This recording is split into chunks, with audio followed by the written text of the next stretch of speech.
Alright, I got a little extra help today. This is Dexter. What I'm going to show you is how to do, it's a different way to do a pull string cast on. Zoom in some. Dexter, buddy, you're going to have to move over. No, that doesn't mean take my yarn. There we go.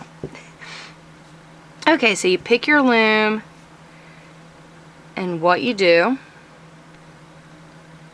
this is very, very simple to do.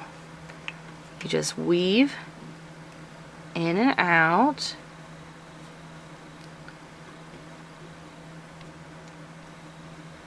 Until you get back to your first. You just weave in and out every peg. If it's an odd, so this is kind of an odd number of pegs, looks but like that. Now what you're going to do is very simple. Right, it would be over that one and behind that one. All you do, hold the yarn in front,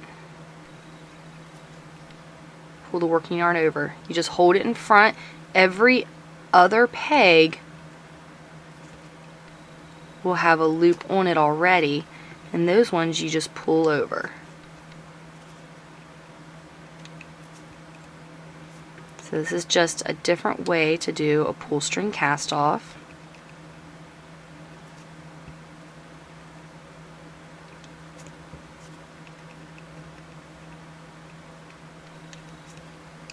There you go. That is all there is to a pull string cast off. It's very simple. Alright, any questions or comments, please leave them in the comments section below. Thank you for watching. This was just a real quick one. I just wanted to go over a different way because I have a separate video to show a different way that you can do a pull string cast on. So this is just another option that you have. Alright, thank you for watching.